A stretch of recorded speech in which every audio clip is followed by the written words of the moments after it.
Hi, this is Brent Skousen, the youngest son of W. Cleon Skousen. What you are about to hear is a live recording of a university lecture by W. Cleon Skousen as he taught his Old Testament course. We really are fortunate to have these recordings, although at the time they weren't anticipated to be released publicly. As these lectures were recorded live, they are unscripted and unedited. You will feel as though you are actually there.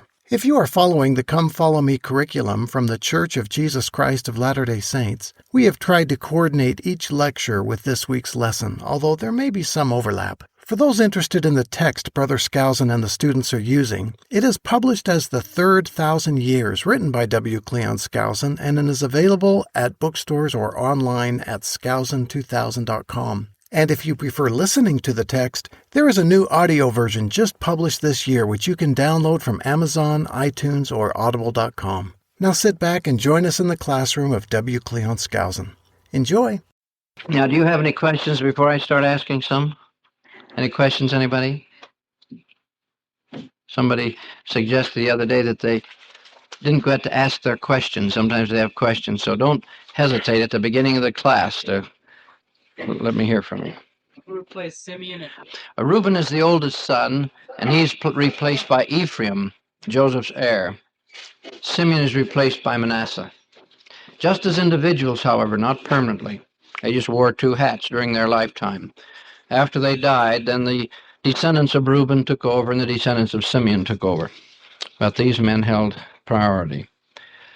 Now, I don't suppose if you were a scenario writer in Hollywood that you could dream up a much more exciting, dramatic situation than is in this life of this Joseph. Truth really is stranger than fiction. And you get an individual who's in direct contact with our Heavenly Father, who enjoys great spiritual powers, but has natural attitudes of service and anxiety to help people, just a natural leader. And you get him in all these kind of predicaments where he goes from the pride of his father and a pet to nearly being murdered and then being in slavery and then being subject to the seduction of the slave master, the slave owner's wife, and being in prison for 2 years in a dungeon of all places, having a chance to escape, but the baker muffed it and forgot to tell the Pharaoh until the Lord intervened and the Pharaoh had his dreams. Then he comes out, and because of God's power in him, he becomes prime minister of all Egypt. Now, that really is something. And that's only the beginning of the story. And so we have him at what age becoming a prophet? When did he have his first dreams? 17. That's great. How many years was he as a servant of Potiphar? About 11. How long in prison? 2. And how old was he when he became prime minister? That's just great. And it'll stay with you all your life. You'll notice that. Now that you've taken the trouble to get this straight in your mind, it'll stay with you all your life. With a little refreshing, maybe occasionally. All right, now he's told by the Pharaoh that he's to prepare for the 7 years of famine which is coming, and it's to be done during the 7 years of plenty. Did all the people take advantage of the opportunity to lay up a little in store on their own? That's strange. Same way among the saints today. You got a handful prepared for 6 months, a couple of fingers worth for 1 year, and half a finger's worth for 2 years. It's the same way. We've been warned and warned and warned. Recently, remember the first presidency said, the problem is coming, but we're not warning you anymore. You won't hear any more sermons emphasizing storage of food. We're going on into other things. But the problem is coming. I thought that was kind of interesting. For about 20 years, that's all we heard. Every conference, be sure and store your food, store your food, store your food. Now he says, we'll be talking about some other things. It's a strange business. Now, how much did Joseph take on behalf of the government? Excuse me, question? Oh, that they wouldn't say it anymore? That's Brother Romney. It was I think it was in one of the welfare conferences with the regional authorities and bishops. I'd have to refresh my mind on the circumstances. But it's been in print several times. So. Yes. Uh-huh. Your bishop mentioned it? Right. I know we got it in High Council, and And in fact, it's been referred to a number of times, so it shouldn't be too hard to locate in print. But the quotation I heard was from Brother Romney. How much did Joseph, as the prime minister, require everybody to pay in kind, that is, in food? A double tithe, 1/5. Now, this is the way they're going to end up after the famine. The income tax of the people, the total taxation of the people will be 20%. Boy, what we wouldn't give for 20% tax. Our taxes, you see, are running up somewhere between 33 and 58%, depending upon who you are. Of everything that you earn goes into some kind of taxes, direct or indirect. So some people say, boy, that double tithe, that was a real rough tax. Now, if you have efficient government, 20% is plenty, and many of us have been advocating that what we ought to do is to stop all this falderall about special taxes on special things for special purposes, and just levy a tax that's simple to administer. And don't stop to see how many children they have or anything else. If they've got income, they pay a certain percent for the privilege of living in America. What they do with the rest of the money, that is their business. Do it just like the Lord does with tithing. You make a lot, you pay a lot. You make a little, you pay a little. And nobody comes into your private life to stir around and see whether your telephone was to call your girlfriend or was a business call, you see. I mean, that's the way to do it in such a manner that it doesn't involve constantly getting into the private lives of the people.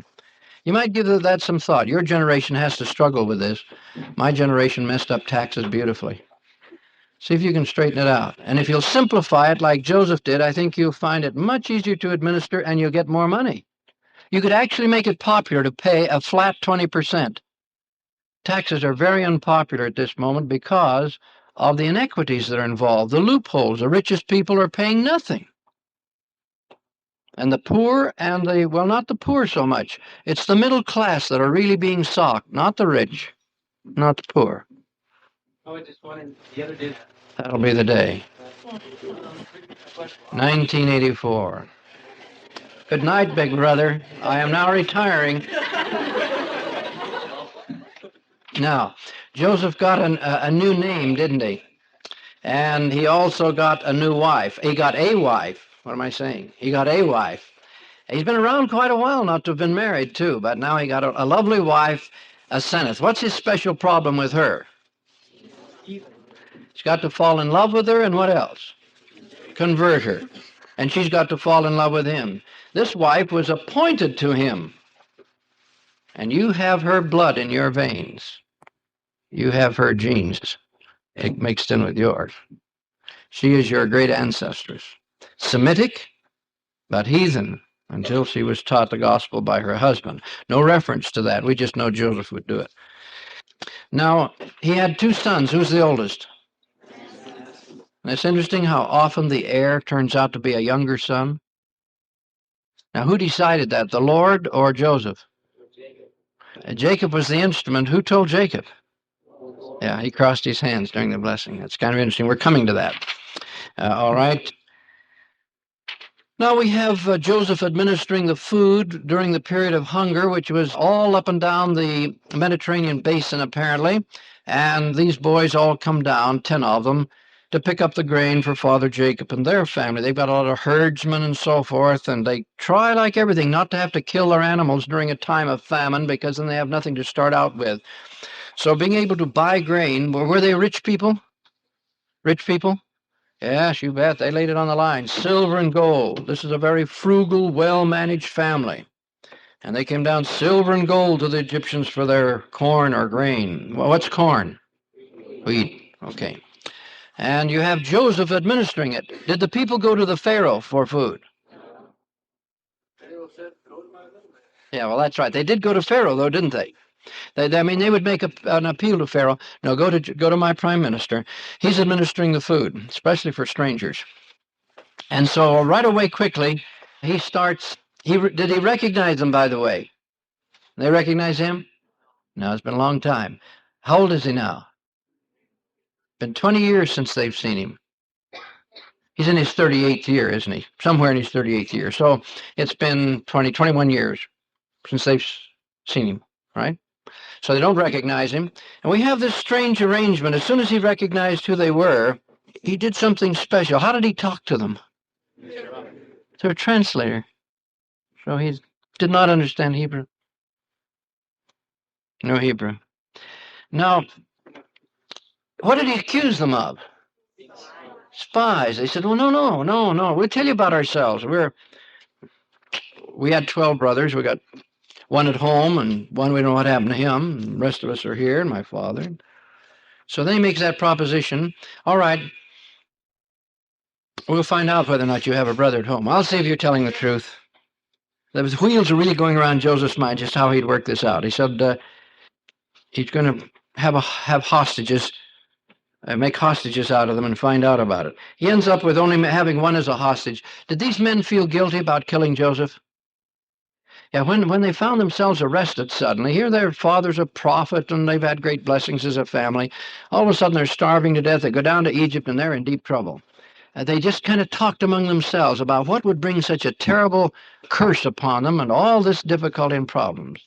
And they decided that it might be killing Joseph or causing him to be killed or whatever did happen to him. And Reuben says, you remember, I told you don't sin against the child, and you wouldn't hear me. Therefore, behold, his blood is required, and we're probably getting this. We deserve it.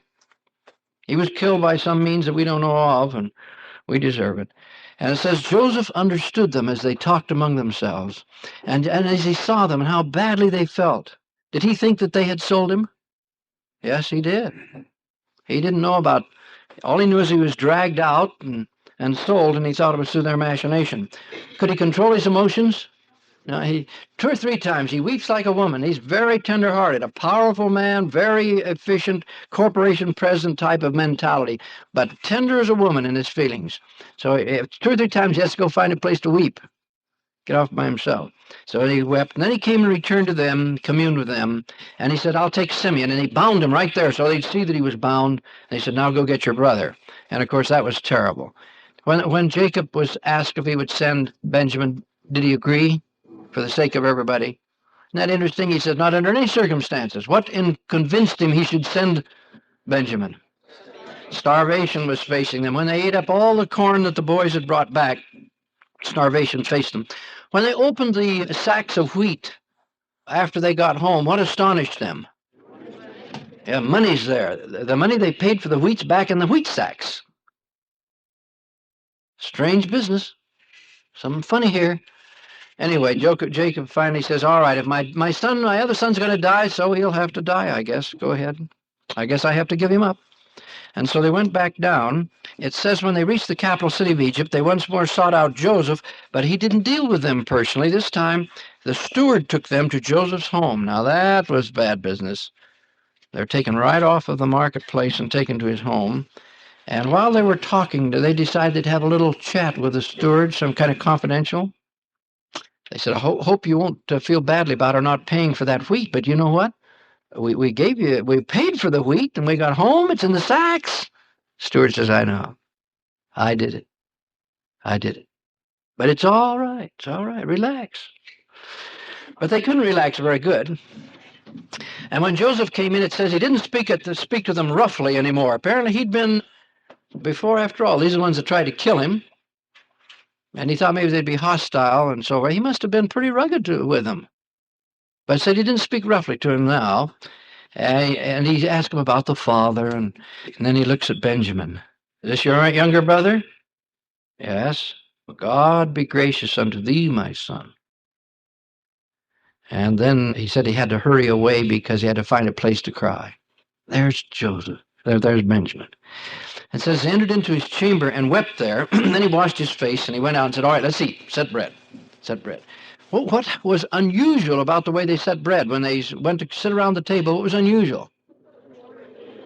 Everybody's in his proper order. He knows just what. Now, you see, these men are all... See, Joseph is much younger than these men. These men are all up in their, 37, 38. They probably are all between 40 and 60. And when men are between 40 and 60, it's awfully hard to tell between 40 and 60, especially when there's just a gap of a couple of years. Now he gets them all in the right place. Then they notice something unusual when the food's served. Benjamin gets extra special, more than he can eat. So then we have this very dramatic situation after the meal. He says, he makes a proposition to them. He says that Benjamin must remain behind. He's going to keep him.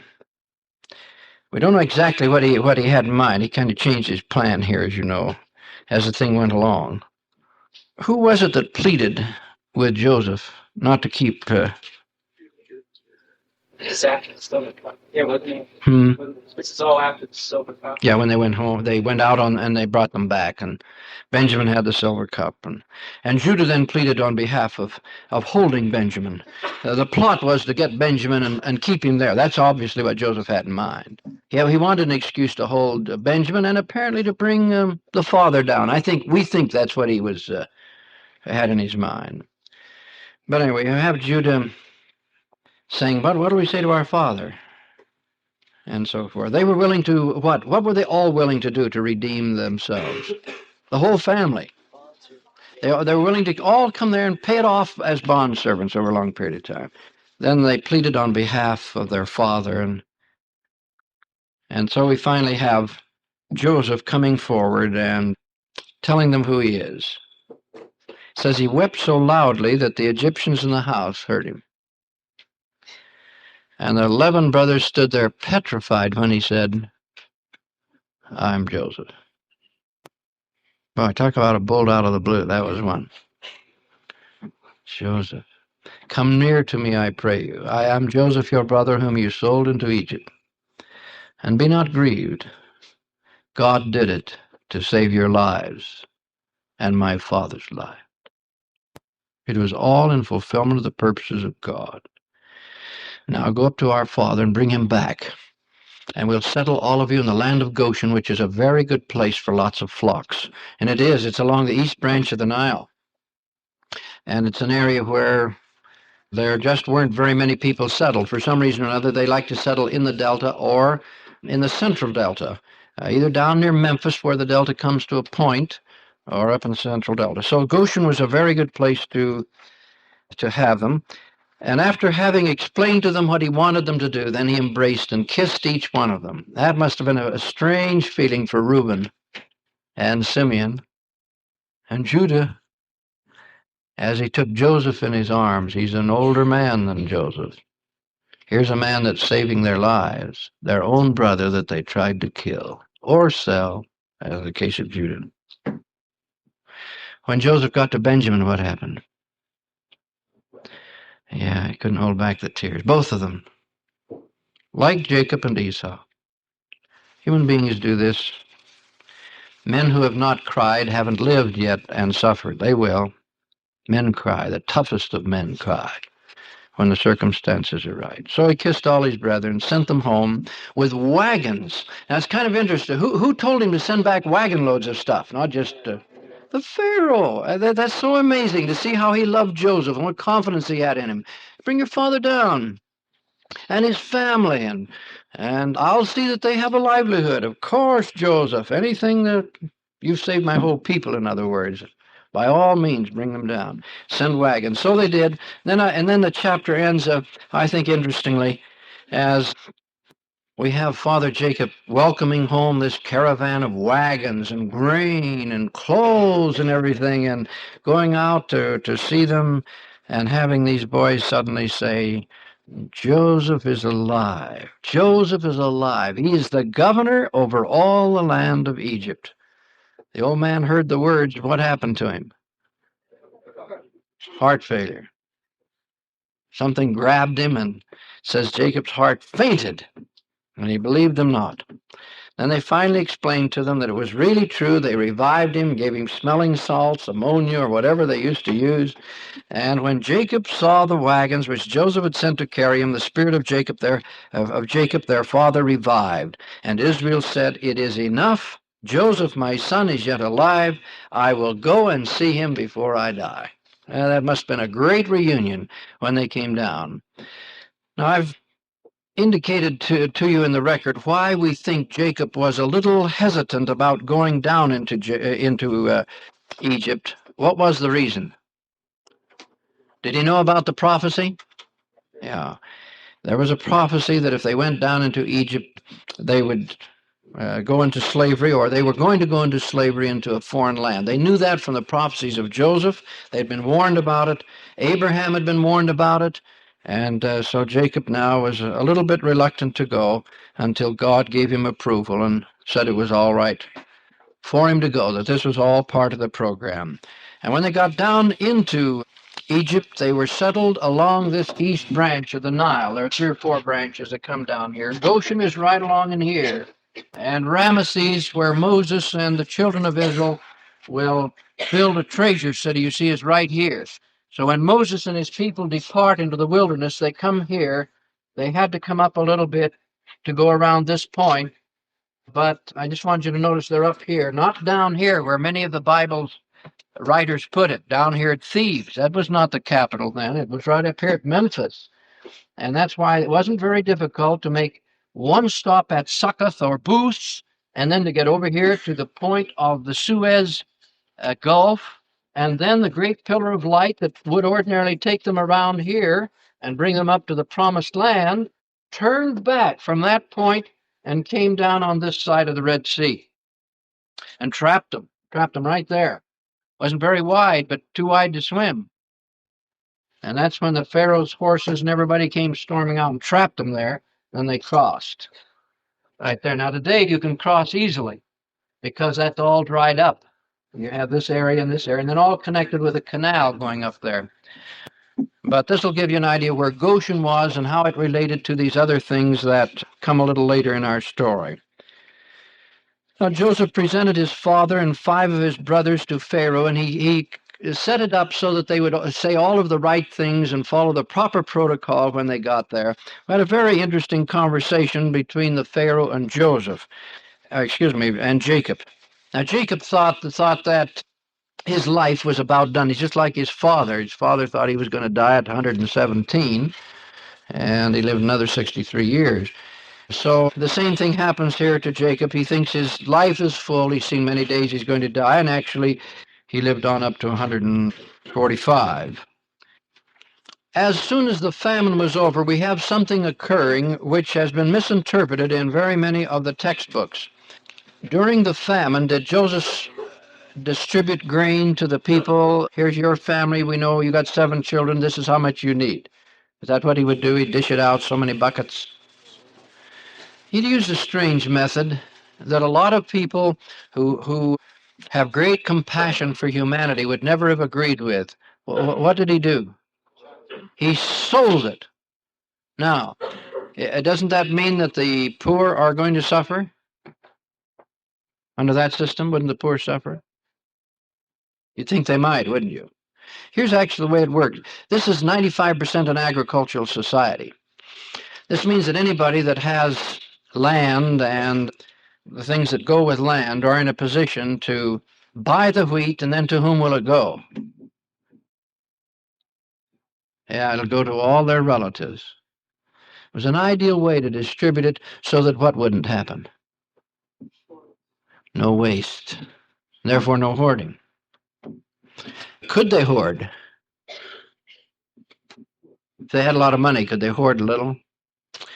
It doesn't tell us whether they limited the purchase or not. The likelihood is that he did. He would have administered it carefully so that nobody would have gotten a grain market monopoly. In any event, after they had sold all their cattle to the Pharaoh and all their personal possessions and all their wealth and all their gold and their silver, they don't have anything left but what? Their land. Did he make them give up their land? Yeah, they even bartered away their land. So all during the latter part of the famine, they were completely dependent upon the emergency distribution of the grain by Joseph. But when prosperity returned again, what happened to the land? What happened to the land? It all went, he gave them seed, told them to go back on their land. They had sold it to the Pharaoh, but was he giving it back to them on condition that they do what? That they were willing to pay a double tithe each year for the support of the government. So it all went back free enterprise again. Some people say, well, this is the first socialism in the world. No, they don't understand Joseph nor how it operated. Because the government didn't own the land. They gave it back to the people and said, now the only obligation you have now is 1/5 of the profits each time, double tithe. Now, you see, if you paid 10% of your income to the church and another 20% to the government to take care of all of our resources and problems, and that leaves 70% for you. That's pretty good. That's a lot more than you have now in our present situation. As Jacob approached the end of his life and began to be ill, he was in Egypt for 17 years before it became time for him to die, we're told. He was very anxious that something happened after he had died. What was that? Let's see, have you had this chapter? Oh, I'm sorry. Shouldn't be asking these questions, because actually I'm trying to anticipate a little bit anyway. And that was that he not be buried in Egypt. And sure enough, his son Joseph took the covenant that he would not be buried in Egypt and that he would be taken back and put in the cave of Machpelah. And then, during a period of severe illness when it definitely was coming close to the end and the word reached Joseph down at the capital what was going, he rushes up to see his father, but he didn't go alone. He took Ephraim and Manasseh so that his father could give this blessing that he wanted on the heads of his two sons. And there's where we have that remarkable blessing to Ephraim and Manasseh. And Joseph puts the two sons forward so that the right hand of Father Jacob will be on the head of Manasseh. This old man, trembling with age, reaches out and started to bless them. And he just barely got the blessing started when Joseph interrupted and says, "Not so, my father, for the eldest is on your right." And the old man says, I know. He went right ahead with the blessing. So the Lord has a way of doing that, but actually it hasn't meant too much. Manasseh and Ephraim have always been very close, and they are united in their responsibilities, and during the millennium we work together as sons of Joseph unitedly. Should be no problem. You stated that Ephraim and Manasseh would take the birthright of Reuben and Simeon. Who then would take the birthright of Joseph?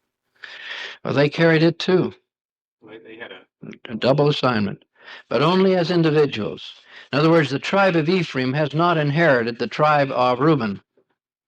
Do you follow that? All you had actually was 1, 2, 3, 4, 5, 6, 7, 8, 9, 10, 11, 12. From this 11th, you had Manasseh and Ephraim, and all that Jacob did was to transfer this one here and this one here to supervise those tribes during their lifetime. Now, after Ephraim was dead, the tribe of Reuben carried on themselves.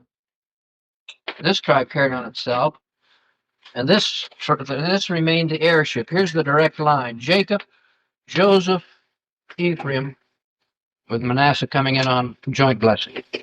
So that's why I was going to say the Melchizedek priesthood lineage line. Yeah, patriarchal line comes down there. Any question now further? So Manasseh and Ephraim were patriarch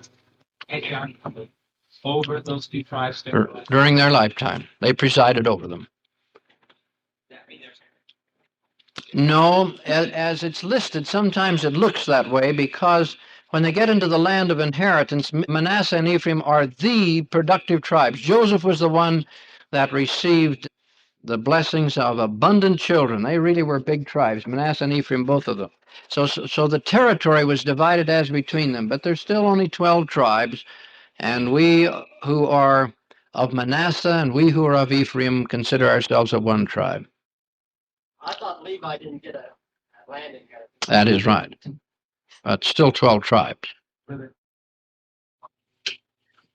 Levi was, because they're the only ones that could do the sacrificial priesthood, they were scattered among each and every tribe and received portions of each one of the land. That's right. They did not own any land collectively. Right. Ephraim and Manasseh got separate lands, and therefore people would say, well, that made up for Levi as far as your counting is concerned. But I don't think that that it's even related. Ephraim and Manasseh were divided because there were so many of them. Levi was not divided and given a territory because they wanted them scattered among the tribes. But I don't think this question of whether there are 12 or 13 comes up quite often, but I think that's merely a coincidence. They're just 12 tribes, and how they divided them, scattered them around for assignment purposes really wasn't pertinent to the number involved. Do you have another question?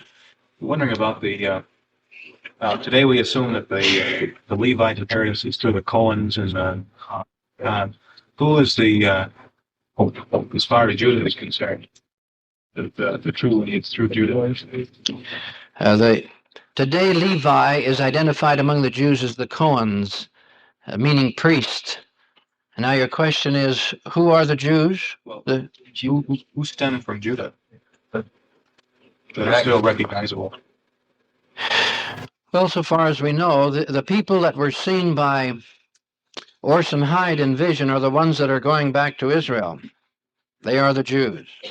Now, there are people who hate Jews and are anti-Semitic. They really do despise them. They try to pretend that these aren't real Jews. These are Khazars out of Asia. And that Jesus wasn't really a Jew. Every once in a while you see a little article, Jesus was not a Jew. Well, this is ridiculous. And it's an effort on the part of some Christians to justify the hatred they feel for Jews. And there are some Jews that deserve a certain amount of resentment. And there are some Americans, and they certainly deserve some resentments, and some Irish, and some Danes, and some French, and some British, etc. But I've noticed that these people that get a hang-up on anti-Semitism, they so want to be able to love Christ and hate the Jews. And so President Grant issued a letter to the saints, which I've included in my Book of Mormon series, in which he said no Latter-day Saint should be involved in anti-Semitism. If you have a Jewish person who's made some terrible mistakes or betrayed his country or something, don't say, there goes a Jew, call him by name. If it were an Englishman, you wouldn't say, there goes an English traitor, but you see, they do with Jewish people. They get a hang-up. We have a paper that's called Common Sense, taking it after Thomas Paine's article, showing that the Jews are responsible for everything bad that's happening in the whole world, practically. Well, that's all Hitler had to do to justify some of the terrible things he did. This is Lucifer's technique.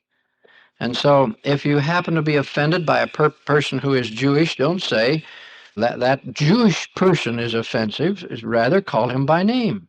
If it's English or American or Canadian or whatever, let each individual stand on his own and not blame the religion or church he belongs to or the nationality from which he comes.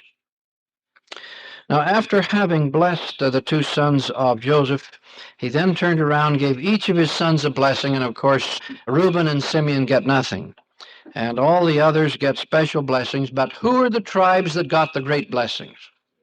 The great blessings of all the tribes, who were the two? Joseph and Judah. Judah's blessing was primarily what? Leadership, the throne, the crown. What's the basic blessing of Joseph? What's the basic blessing of Joseph? Fruitfulness, and the fact that his branch would run over the wall, meaning that's the symbolism for coming to America. And so I listed in your book a brief summary of each of the blessings to each of the sons, and those that I ask you to remember are primarily Judah and Joseph, the primary blessings. Actually, the other sons don't account for very much. It's sort of amazing. You got these two outstanding tribes, and the others just run around the periphery. They never do amount to anything much. Now, when Jacob did die, finally, he was embalmed, and so I've included here, or is this in the first 2000? Let's see. Yes, I think it is. So let me just describe briefly what they do. When they would take the body for embalming, which had never been done to the Hebrews before, But in order to get him back safely into the cave of Machpelah and preserve his body as best they could, why, he went through the embalming process. Let me just read this to you. It's kind of interesting. Oh, is it in 42? 642. Oh, way in the back. Maybe it's the same one then. Yeah, Herodotus describes the Egyptian embalming process. Did I have that in a note? Yes, so we did, didn't we? Thank you. Written so many books now I can't find things in my own books anymore. When they, the relatives, have agreed upon the price, they depart, and those with whom the dead corpse is left proceed to embalm it after the following manner. First of all, they with a crooked iron draw the brain out of the head through the nostrils. Next, with a sharp Ethiopic stone, they cut up that part of the abdomen called the ilia, and that way draw out all the bowels which having cleansed the cavity and washed with palm wine, they again rinse and wash with wine perfumed with powdered odors, then filling up the belly with pure myrrh and cassia, grossly powdered, and all other odors except frankincense, they sew it up again. That's the thoracic cavity, the ilia. Having so done, they salt it up close with nitre 70 days. With Jacob it was 40 days, for longer than they may not salt it. After this number of days are over, they wash the corpse again, and then roll it up with fine linen, all besmeared with a sort of gum, commonly used by the Egyptians instead of glue. Then is the body restored to its relations, who prepare a wooden coffin for it in the shape and likeness of a man, and then put the embalmed body into it, and thus enclosed place it in a repository in the house, setting it upright against the wall. And after this manner they with great expense preserve their dead. And their religion said that as long as the body remained intact, the spirit could return to the earth any time that it wished. So it's very important to keep the body intact. Thank you, Bud. You remember that we mentioned earlier that in the writings of the early Talmud and the Midrash, we have a reference to Joseph who had come in the latter days. We now find that we have it also in the Dead Sea Scrolls. I think before we're through, we're going to find that when Joseph made his prophecies concerning the latter days, that those became very widespread traditions, and I think we're going to find them in a lot of places other than in the scripture. Now, you did from 121 up to 163. I covered a little bit of this one chapter last time, but I want to review it very quickly to make sure I hit all the points that you might be asked about.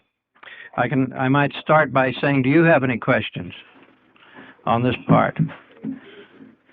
Good. I guess the text is clear. I might just ask you why Jacob was afraid to go into Egypt, even though his son had asked him to come and they were going to be rescued from the famine. Any doubt in anybody's mind about why he was frightened about going down? What was it that assured him that it was all right to go? The Lord, okay? All right. Anyone want to make a contribution there? Any suggestions? Pardon? So they would get Goshen, right. As nearly as we can tell, he was trying to set it up so that the Pharaoh would continue with his original thought that they would have Goshen. Remember, originally the Pharaoh said, bring them down, you can have Goshen. Well, that's a land for shepherds. Ideal as far as Joseph was concerned. So he wanted them to emphasize, as nearly as we can tell in interpreting that scripture, he wanted his brothers to assure the Pharaoh that that would be just a lovely place for them to be. Then they wouldn't mix with the Egyptians. That was very important to Joseph, that they not mix in. They stay separate as a people. Now, how many were in the trek? How many came down? 70 in the Old Testament, 75 in the New, and we usually settle for 75. In addition to that, there were many herdsmen and other people who probably were ultimately counted in as part of Israel. Question? Just the sons and their families. Right. Then it's kind of interesting that when he went to the Pharaoh, he only presented his father and his 5 brethren, and we don't have any idea why the rest weren't there. And he coached them on what they should say, and they did. It was interesting that when the Pharaoh talked to Father Jacob, he said, how old art thou? And Jacob said, the days of the years of my pilgrimage are 130 years. Few and evil have the days of the years of my life been, few and evil, and have not attained unto the days of the years of the life of my fathers and the days of their pilgrimage. Now, when did his father die? Isaac. 180, and his grandfather, 175. So he's just a young feller, really, at 130. And he's going to die at 147, so he has how many years to live in Egypt? 17 more years that he'll live. Now, you have a typographical error on page 126, where it says Isaac thought he was through at the age of around 110. Isaac was 117 at the time that he thought he was through. Yeah, you changed that to 117 instead of 110. Thank you. Now, this is kind of interesting that where they settled was called what? It was called Goshen, but what city? How about Ramesses? The land of Ramesses. And Joseph placed his father and his brethren and gave them possession of the land of Egypt in the best of the land, in the land of Ramesses. Now, in the days of Moses, you're going to have this Ramesses built into a treasure city. And the king Ramesses II, is going to live down around 1300 BC or 1250. And in nearly all your Bible commentaries, they've got Moses way down there near the time of Ramesses rather than up in the 14, 15 century. And they used the 430-year figure plus Ramesses to decide that around 1250 was the period for Moses. And the Ten Commandments, therefore, makes a very serious historical error in having the competitor against Moses, Ramesses II. And they put it in that whole historical setting. When I pointed that out to Mr. DeMille after the picture was all finished, well, he says, next time you Mormons do it. He said, you know this man better, you know the setting better. He said, I only had that much to go on, but he said, very obviously, you know much more about Moses than other people.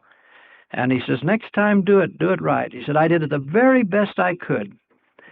Spent $1 million alone in research for this picture. But he said, if I'm wrong on Ramesses, and apparently I was, my whole story collapses. So he says, do it again. You folks do it.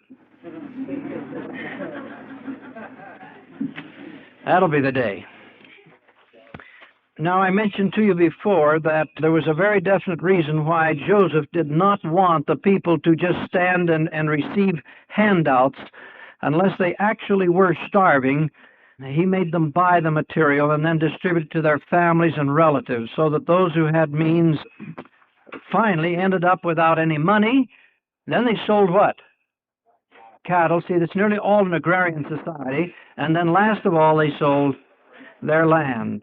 And then in final desperation, once their land was gone, they had no land to live on, where did he move them? He brought them into the urban areas so that he could control the distribution better. And it was a desperation effort, definitely. But he did bring them through. That's the main thing. Then as soon as the famine was over, he gave them two things. What was it? He gave them back their land and some seed, on condition that they pay as their taxes how much? And you remember we pointed out that that's a lot better than 50%, which is about the way we run in our modern nations. In Sweden, it's 58%. In this nation, it's not quite up to 50, but when we did research on it, we found out they weren't sure because we've got a lot of hidden taxes that we pay. And if they had the value-added tax, if we ever get that, we're as bad off as Sweden. We'll be paying up around 55 to 60% taxes. So the people of Israel finally become established. Then as Jacob approached the end of his life, he made his son take an oath by putting his hand under his thigh. What did Joseph Smith say it really should be? Under his hand. Will you swear? Put your hand on my hand. Now swear. Now, he changed it in one place and not in the other, but that's because he never completed the text. But the fact that he did correct it in one place tells us what the real answer is. It's, let's see, Joseph gives this phrase, under my thigh is under my hand, in Genesis 24 and 2. But in Genesis 47 and 29, it's left. Note on page 129. So Joseph said, "Yes, Father, I will do as thou hast said." The old gentleman then felt better. Now, as we mentioned last time, when Ephraim, as soon as Jacob obviously was reaching near the end of his life and very sick, the two sons were brought. Who was the oldest son of Joseph? Second son. And who was the heir? Ephraim. Now that might be a source of pride to Ephraimites, thinking they have something over on the sons of Manasseh. But as it turns out, why, we actually are brethren in a common cause. We have the same inheritance, and it's like husband and wife. For the sake of order, one is put above the other, but that's all that it suggests and indicates. I had one of my students who is a descendant of Manasseh say in my other class, doesn't that sort of make us second-class citizens? Not any more than it makes a wife a second-class partner. No, it's just first among equals. It has nothing to do with the quality. And both of the descendants of Joseph, both branches, have tremendous responsibilities in these last days. And our object is to work together, not to dominate one another. Now, as we mentioned, Ephraim replaced which son?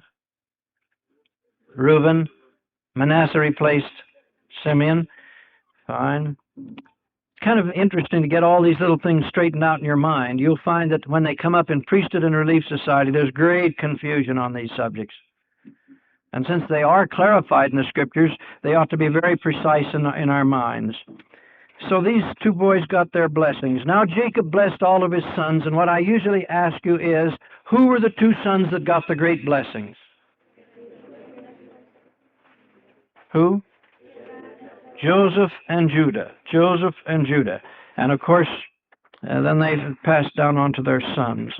It's interesting what he said about Reuben, unstable as water, thou shalt not excel, because thou wentest up to thy father's bed, thou defilest it. That's the end of that. And Simeon and Levi kind of got a blessing together. Cursed be their anger, for it was fierce, and their wrath, for it was cruel. I will divide them in Jacob and scatter them in Israel. And Simeon, when it gets its assignment locale, is spread all over, just like Levi. It was given a territory, all right, but ended up, they never were together as a people. And of course, Levi was deliberately spread around among the tribes, physically with no inheritance. So that literally came true.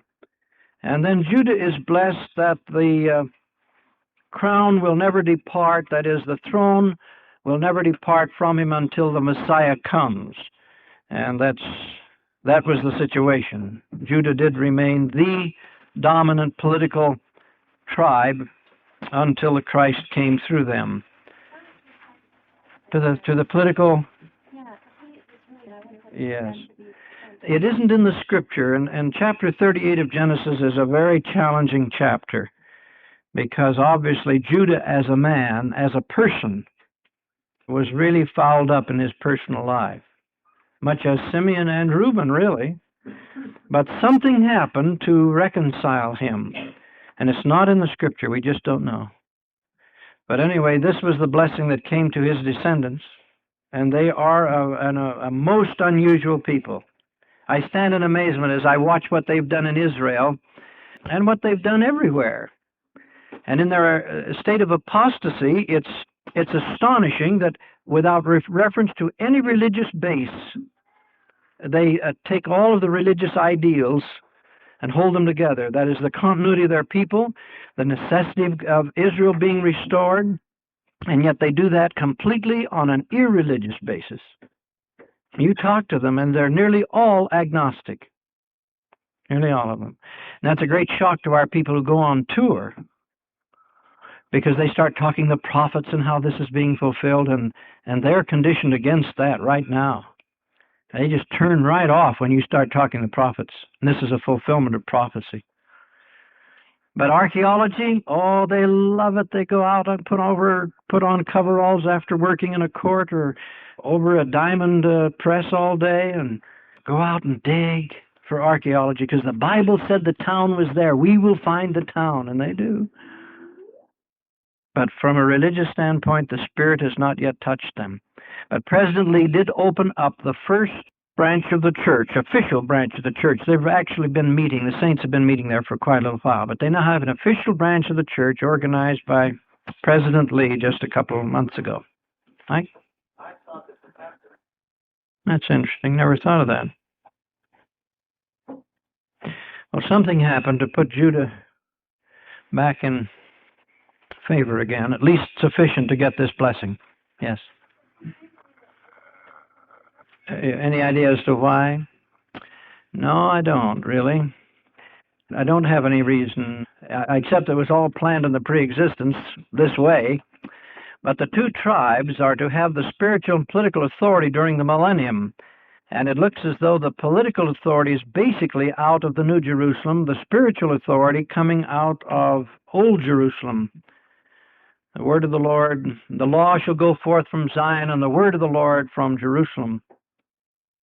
And so you'd think it would be the other way around, with Ephraim spiritual and the Jewish people political, but that's not the way the Lord set it up. The wicked Jews.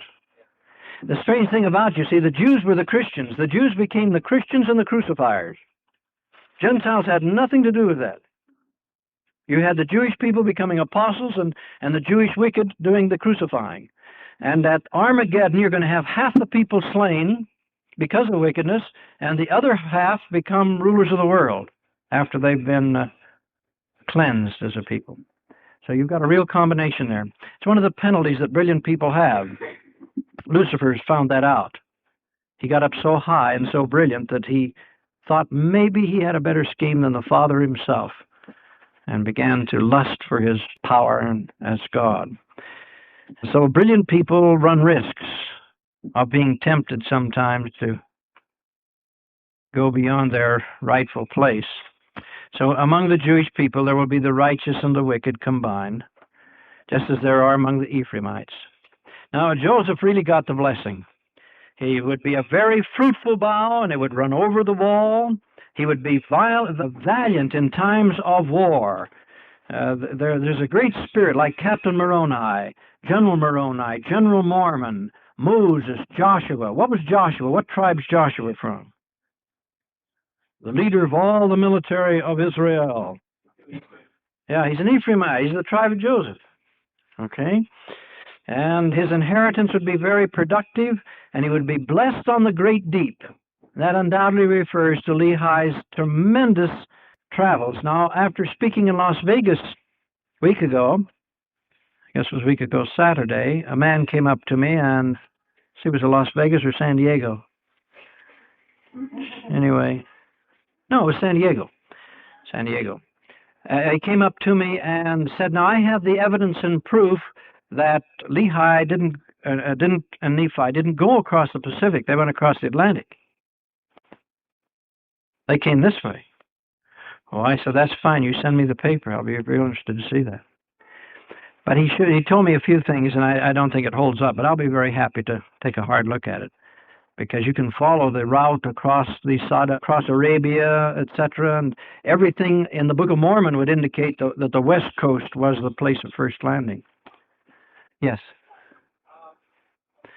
Yes, they had very little experience with ships until 1000 BC, and then they began to become mariners from then on. That's interesting, that they would have been blessed in a secular way. Very good. And they would have a great posterity. Now, when we start numbering the tribes in your next assignment, you're going to find that Ephraim is right up there, and so is Manasseh. They're as big as 2 or 3 of the other tribes put together. And then Joseph received the famous birthright blessing. Did Benjamin receive much of a blessing? Benjamin ever get much of a blessing? Not so much. In spite of the fact Jacob loved him, there wasn't really too much that he was able to promise him.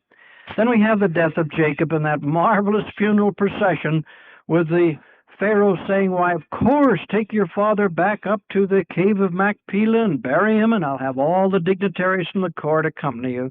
And it was such a big entourage that, what did the local people always call the location where they made their camp just before the funeral service?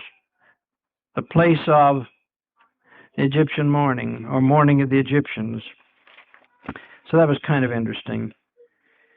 And that must have been quite an experience for Joseph as he came back along this track, the very same one where he'd been dragged down as a captive bondservant to be sold into slavery. Any questions now on that chapter at all? Right.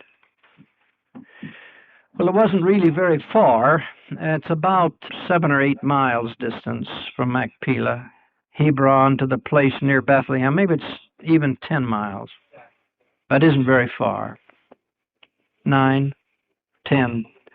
Yeah, I think it's about 10. Once buried, in those days, the Hebrews, of course, didn't do any embalming, so once they had been buried, they usually left them there. But we have no reason, no indication of why she wasn't reinterred, but we would assume that that was the reason. Once buried, they would not disturb them. Now, as all of this family left, they had come home, they buried their father in the mountains of Hebron. They're now returning home. Will they ever see this land again? No, they don't ever see it again. Once they got home, the brothers all feel like they're in deep trouble with Joseph, because now, with their father gone, it might change their whole relationship. Did their father anticipate that? Did he tell them what to do? And it's kind of interesting how he asked them to really humble themselves before Joseph. Was this embarrassing to Joseph? Terribly. In fact, it was not only embarrassing, what emotional reaction did it get? Yeah, I cried again. Yeah, heart of a woman. Yeah, just the fact they're all bowing down at his feet, scared to death he's going to kill them. And so he says, brethren, up. You putting me in the place of God? Don't do that. Now, we don't know the details of the last part of his reign. We are able to figure that it was about how many years? About how many years was he prime minister or viceroy of Egypt? 80. He died at the age of 110, the youngest of all the patriarchs. Just as he got toward the end of his life, we have that exciting disclosure, which the Book of Mormon says are some of the greatest prophecies that were ever given to a prophet. So undoubtedly there's a lot more to what was given to Joseph than we actually have on the record. But the lost prophecies of Joseph are first disclosed in the Book of Mormon in 1 Nephi, where Father Lehi is reading the brass plates, in 2 Nephi, where from the brass plates he's able to tell his little son Joseph, the one born in the wilderness, about his namesake, the great patriarch Joseph. And we have there Lehi saying, now, Joseph said this about Moses and Aaron and a Joseph in the latter days whose name would be Joseph and his father would be named Joseph. It's pretty exciting. Then a few years later, not very many years later actually, Joseph Smith is revising under the inspiration of God the Bible and filling in material that's been lost. And in the first 6 chapters of Genesis, he doubled the contents of the text. There's twice as much in our Pearl of Great Price version of the first 6 chapters as there is in Genesis. Then when he gets over to the 50th chapter of Genesis, he finds himself once again being described by the great prophet Moses. And who's Moses quoting? Where'd he get all of this? Sure, he dug it out of Joseph, who lived just... Joseph was a contemporary with Moses' grandfather. Who was Moses' grandfather? Levi, Joseph's brother, older brother. Yes. Yes, we know he did at least part of the time. It would depend on whether he could get through or not. When he got the 76th section of the Doctrine and Covenants, for example, he was so amazed that the 5th verse, that verse in the 5th chapter of John would say that everybody's resurrected. He had it of the Spirit, he says. It was confirmed that that was true, and he couldn't understand it because they didn't think wicked people were resurrected, just the righteous. And the vision opened then without the Urim and Thummim, but most of the time he was using the Urim and Thummim in those early days. In 1842, the Lord gave him an ultimatum on the practicing of patriarchal order of marriage, which he'd postponed and hesitated to enter into. And so Hiram said, well, why don't you record the revelation? We'll get the Urim and Thummim, let's record the revelation. This tells us that Joseph Smith didn't give back the Urim and Thummim, of course. No, he said, I don't need the Urim and Thummim. I have that revelation. And so he recorded the 132nd section without the Urim and Thummim. The last time the Urim and Thummim then is referred to is about 1860. It's the most sacred artifact on the face of the earth today, and therefore the most precious, and therefore not mentioned anymore. That got what? Oh, yes. There were two books, we'll come to that in our next assignment. There were two books that were brought up from the archives of Egypt. One, the writings of Joseph, and one, the writings of Abraham. He translated enough of the book of Joseph to know what it was, and it went right up to the judgment. Right up to the judgment. So it told probably everything that the 1/3 or the 2/3 of the Book of Mormon tells. Prophetic history of the world. In fact, Joseph is said to have remarked on one occasion, if I translate all of the book of Abraham and all of the book of Joseph, it will be as big as the Bible. Be just as much as the Bible. Okay. No, we don't have either one of the scrolls yet. No, that's taken from the dictionary of the Egyptian language by the prophet. We have that. See, Joseph Smith, it's not in his handwriting, but as the Lord would tell him what a certain hieroglyph meant, why, he'd write it out. We have that dictionary and explanations that go with it. That's in our possession. Now, the very fact that these two prophecies, or these lost prophecies, occur in two different places, one in our Bible and one quoting it out of the plates of Laban, tells us what the plates of Laban really are. The plates of Laban is really the family scripture of the tribe of Joseph, handed down from father and son, the last one to have it being Laban, a direct descendant of Joseph.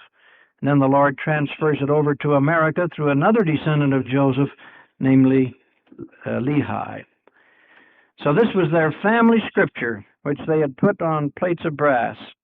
And I thought it'd be interesting to you to see the 50th chapter of Genesis compared to 2nd Nephi, so that you could compare the two texts side by side with reference to the things they discussed. And you'll notice that sometimes one will not even mention what the other did. Other times they're very similar, but I thought it'd be nice to present them there in parallel. Now, in your examination, you will be asked to remember something about the lost prophecies concerning Moses. And I might ask you to mention 6 or 7 things, a few things anyway. Right off, can you remember some things that that no one would have known in Joseph's day without revelation? What are some of the things? The name of Moses, name of his brother Aaron, that he would divide the Red Sea, that he would be raised by the Pharaoh's daughter, slow of speech, but very good at writing, great lawgiver. They'd have a rod by which he could do marvelous things, as though the power were in the rod, of course, which it were not, but anyway, by that symbol he would do great things. Well, those are the kind of things to just kind of keep in mind. I'm sure that won't be hard. And he knew the Lord would personally inscribe the law for Moses by the finger of his own hand. That was also known to Joseph. Then Joseph knew all these, a total of 22 things about his own descendants and about Joseph, and I might ask you to come up with 6 or 7 of those. Those are details that are rather marvelous because they're about us and our time. Now, I think I've discussed before the fact that the Jews are expecting Joseph to prepare the way for the coming of their Messiah. As I mentioned earlier in the class, we're even finding this now in the Dead Sea Scrolls as well as the Talmud and the Midrash. This means that Joseph, who was sold into Egypt, probably had disseminated this information widely enough so that a lot of people knew about it. It was kind of interesting that Dr. Klausner, because this isn't in the scripture, he tried to rationalize it away.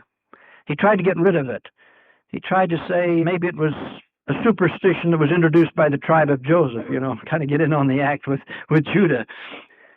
But it would have been such a pleasure to have gotten over there before he died and let him know that Joseph of the latter days had come.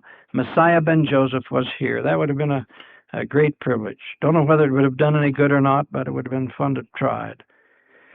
Why were the Samaritans so interested in this tradition about a Joseph coming in the latter days? Yeah, they were remnants of the original tribes and claimed to be Ephraimites themselves. Did they say through which branch of Joseph this latter-day prophet would come? Yeah, through their Ephraim. Mm-hmm. So you see how the Jewish scholars thought, boy, this really was a self-serving myth that had been developed by the folks up in the mountains. Now, it's interesting that they said now his mission will come at the same time as the prophet Elijah, and he will rise up shortly before the coming of Shiloh, the great Messiah ben David. He will be a descendant of Joseph through Ephraim, and he would be killed by the anti-messianic forces. It was real amazing how many details they picked up. Now, I've suggested to you the possibility that these prophecies were stripped out of the Bible sometime after 600 BC and after the Jews had gone into apostasy, because somebody deliberately took them out. And prior to that time, they had killed anybody who would talk about the messianic prophecies of the first coming. They got rid of the book of Zenos and Zenoch and Isaiah and Nehemiah. But as we've mentioned before, they fortunately left the 53rd chapter of Isaiah, which tells all about the Christ. So does part of the 52nd refer to him. These are the passages where it says Christ will not be very handsome. That's kind of a surprise. That's in one of our hymns, that he's not beautiful of countenance, but rather an ordinary-looking person, actually. No special charisma, to say, oh, there goes that magnificent specimen of manhood they call the Messiah. No, he was humble. He even came through an illegitimate descent, Bathsheba being his maternal ancestress along with David. Born in a manger, raised in poverty as the great judge of all the world. His humility, his passing beneath all things, was captured in his birth and in his lineage. Every element of humility is in the ancestry and the life of the Christ. Do you have any questions about Dr. Joseph Klausner of Hebrew University or any part of that material? This is the first time any of that material appears in any of our LDS literature. Yes, he wrote his book in about 1927 and 28. And it was translated into English in 1955 and published by the Macmillan Company. And as I recall, he died about 1954. 64. I'll have to verify the date of his death, but it hasn't been very long. And I had already been to Israel twice before his death, but I didn't know about this. I picked it up later. But just barely, just right after. He had died at the time I put it in the book. Let's see, where are we now on page what? 163. Question 17. What does Dr. Klausner say is disappointing to him in the Jewish gathering thus far? Any of you pick that up? Yes. Right. Dr. Klausner said they were nearly all communists or democratic socialists when they came. Nearly all the Jews in the ghettos had subscribed to the collectivist ideas of Marx. Now, Marx hated the Jews. He was Jewish himself on both sides, but hated them. And I don't know of anybody who's written more vicious, depraved language against the Jews than Karl Marx in his papers that he first wrote in Paris. His ideas greatly appealed to the atheistic Jewish mind, the agnostic Jewish mind, because if you could just get people together and get intelligent persons in charge to get people to do what they ought to do, that just seemed ought to be a good idea. And furthermore, the communists moved into the ghettos and did more to help them get their rights than anybody. So many of the very earliest settlers, including David Ben-Gurion, whose name used to be David Green, came as communists down there and immediately set up communes and immediately pooled all their property. And Dr. Klausner said these are materialistic concepts that will prove disappointing to you. So by the time I got over there in 1962, I talked to them about their kibbutzim, which is plural for the kibbutz, and they said that these little communes were going to be abandoned, that they were not efficient, they were not effective, that they'd been good for paramilitary purposes, but that's all. And that they therefore were going to go free enterprise all the way with a competitive system. And David Ben-Gurion was very complimentary of Ezra Taft Benson because he'd gotten them to sell all of their public housing. When the refugees came pouring out, the government built all these houses and they would immediately go to slums. They were trampy, they were just real ghettos. And so when Brother Benson was over there, he suggested to Ben-Gurion that they sell them as condominiums. And immediately they improved. As soon as everybody owned their own house, their own apartment, they immediately began painting them and fixing them up and taking care of them. So, and then he also told them how to use their land more effectively. So David Ben-Gurion has always been a great admirer of Ezra Taft Benson, who helped them get out of some of these things that Dr. Klausner said will not work. Does that help? Okay. Socialist thought, you see, theoretically is beautiful because we all work together as a family. Isn't that nice? And when the Founding Fathers went to Plymouth, they thought that they could do it. And they were Christian-motivated people. But that old human quality came out just like it does on our welfare projects. Some do and some don't. And some get up in the morning and some loll around, but when it comes to dishing out the goodies, the ones that did the least have the biggest tub for their share. And that's not because they're particularly evil people, they're just human beings. And folks are that way. So Governor Bradford finally says, look, Plato and these men thought they were wiser than God, which shows that he understood that under God's system, each has his own property and his own stewardship and is supposed to improve it. And so that's really what Dr. Klausner was talking about. He says this communal property concept is against the prophets. Now, it's interesting that while in Israel they're moving away from collectivism, here in the United States we're moving toward it at a very rapid rate. Not having the government take over the property so much as just simply control it completely.